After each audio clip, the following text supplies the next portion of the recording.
اس لیے دین میں یہ حکم ہے کہ جب کام سامنے آوے، حکم سامنے آوے، اس کا نفع نقصان سامنے آوے تو کیا کرے کہ سبقت کرے کہ میں پہل کروں، میں پہل کروں. کیوں کہ اللہ نے سبقت کرنے کا حکم دیا ہے. سابقو کہ آگے بڑھو، کہ کہاں کہ اللہ کی مغفرت کی طرف اور اللہ کی جنت کی طرف، یعنی حکم میں پہل کرو. پہلی سب کو فضیلت ہے. کیوں کہ یہ سبقت کرنے والے ہیں، یہ پہلے آئے ہیں، یہ سابق ہے. صحابہ ہدایت دیتے تھے کہ مسجد میں پہلے چلے جاؤ اور سب سے آخر میں نکلو. حضرت علی، حضرت نصر رضی اللہ عنہ کی نصیحتوں میں یہ لکھا ہوا ہے کہ مسجد میں پہلے چلے جاؤ. کیوں کہ اللہ نے خالی نماز پڑھنے کا حکم نہیں دیا ہے کہ نماز پڑھ لو، ایسا نہیں کہا ہے نماز پڑھ لو. نماز کے بارے میں دو حکم دیے ہیں. یہ حکم دیا نماز قائم کرو، اقیموا الصلاۃ قرآن میں ہے، نماز قائم کرو. اس کی سنت، مستحبات، ان تمام چیزوں کا اوقات، ان کی رعایت کے ساتھ یہ قائم کرنے کا مطلب یہ ہوتا ہے. پڑھ لو، کہیں قرآن شریف میں نہیں ہے نماز پڑھ لو، ایسا نہیں ہے. دوسرا حکم یہ ہے کہ نمازوں کی حفاظت کرو. حافظوا علی الصلوات، کہ نمازوں کی حفاظت کرو. جیسے آدمی اپنے مال سامان کی حفاظت کرتا ہے، اپنے اہل اولاد کی حفاظت کرتا ہے، ہاں کہ ان کو نقصان نہ ہو، ان کا نفع ہو، ان کو تکلیف نہ ہو، ان کو راحت ہو. حفاظت مشہور چیز ہے، کوئی نئی چیز نہیں ہے کہ اپنی عبادت کی حفاظت کرو. یہ نماز یہ حکم ملے ہیں. پابند بھی بنو، حفاظت بھی کرو، اس میں آگے بھی رہو. یہ حکم ہے دین کے کاموں میں کہ استقامت کے ساتھ چلو. کیا مطلب کہ ایک بات ہدایت کی ملی ہے کہ ہم اس کے پابند ہو گئے. صحابہ کرام میں جو وصف تھا وہ اسی کا تھا. وہ کیا کہ اپنے آپ کو پابند بنایا. کوئی کسی کام پر منع کیا تو بس وہ منع ہی رہا، کبھی اس میں قدم ہی نہیں رکھا. ٹوکا آپ نے، کیسا کیوں کیا کہ بھائی اب نہیں کریں گے، ختم. ایک آدمی آئے روایتوں میں، انہوں نے آ کر ڈکار لی، کھانا کھایا تھا تو ڈکار آئی. حضور نے ان کو تنبیہ کی، اکثر من جو صاحب، ارے کم کرو اپنے ڈکائیں، کم کرو ڈکارے.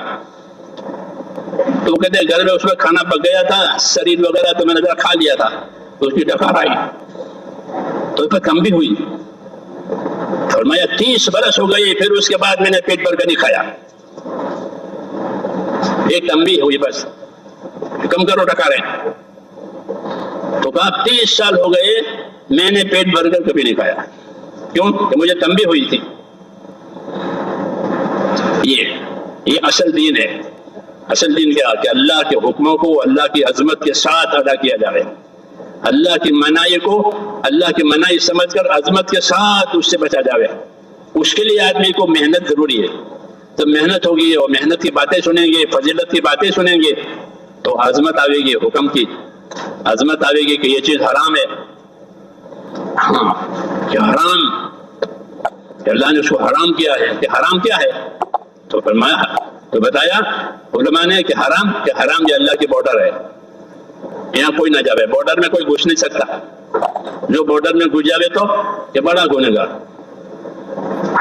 بغیر اجازت کے، بغیر پاسپورٹ کے، بغیر ویزا کے. دنیا کی حکومت و قانون ہے کہ کسی نے بارڈر میں پاؤں رکھ دیا یہ بڑا جرم ہو گیا، چاہے اس کے دل میں کچھ بھی نہ ہو، لیکن اس نے بارڈر میں پڑ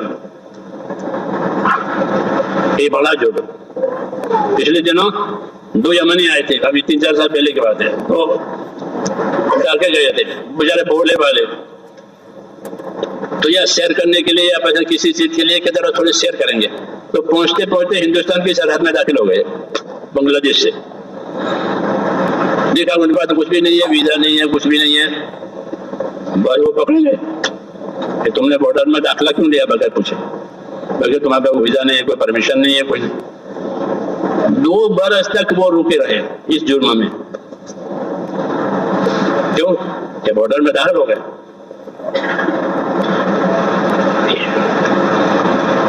تو کہتے ہیں کہ جتنی حرام چیزیں ہیں اللہ نے کی ہیں وہ اللہ کا بارڈر ہے کہ اس سے قریب کوئی نہ جاوے.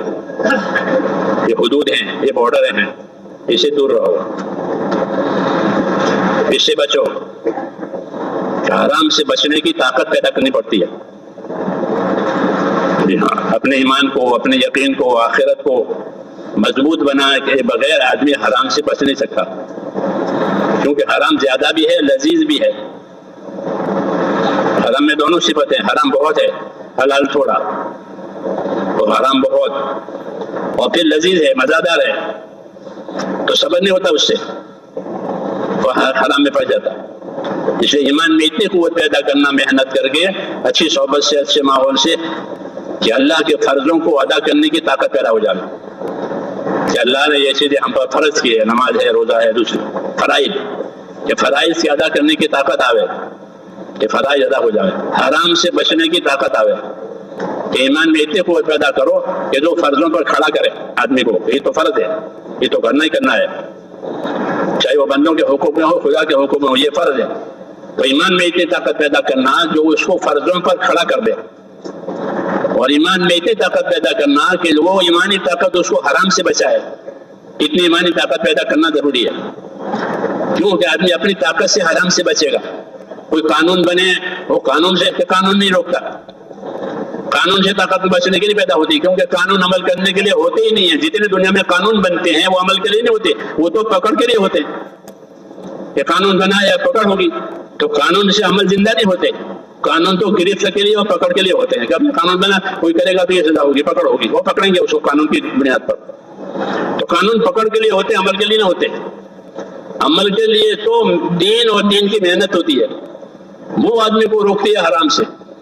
اس لیے کہتے ہیں اپنے ایمان میں اتنی قوت پیدا کرے کہ وہ ایمان اس کو اللہ کے فرضوں پر کھڑا کرے، اللہ کے حرام سے بچائے، کہ یہ چیزیں اللہ نے حرام کی ہے، چاہے وہ مال کے لائن کے ہو، اخلاق کے لائن کے ہو، عبادت کے لائن کا حرام ہو، یہ سب کہ حرام سے بچنے کی طاقت یہ پیدا کرنا ضروری ہے، کیونکہ آدمی اپنی طاقت سے حرام سے بچے گا، باہر کی طاقت ان کو حرام سے نہیں بچاتی۔ جیسے ہر مشین اپنی طاقت سے کام کرتی ہے، اگر مشین کے اندر کی طاقت فیل ہو جاوے تو مشین فیل ہے، تو ہر مشین اپنے اندر کی طاقت سے چلتی ہے اور کام کرتی ہے۔ ایسے ہر مسلمان اپنے دین پر اپنے اندر کی طاقت سے چلے گا، باہر کی طاقت اس کو نہیں چلا سکتی۔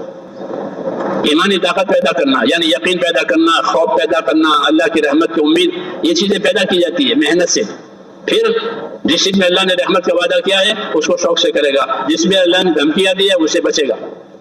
اس لیے کہتے ہیں کہ اپنے ایمان میں اتنی طاقت پیدا کرو جو فرضوں پر کھڑا کرے، حرام سے بچائے، اور تیسرا اللہ کے دین کے تقاضوں پر چلائے۔ یہ تو اللہ کے دین کا تقاضا ہے، میں کروں گا، یہ سمجھ میں آئی نا بات؟ لوگ تجارت کے تقاضوں پر جاتے آتے نہیں آتے، کہاں گئے تھے کہ فلاں ملک میں، کیوں کہ میرا تجارتی کام تھا، تو تجارت کے تقاضوں پر جاتے ہیں، علاج کے تقاضوں پر جاتے ہیں دنیا میں، شادیوں کے تقاضوں پر جاتے ہیں دنیا میں، تقاضے ہوتے ہیں زندگی کے، ایسے دین کے تقاضے ہوتے ہیں۔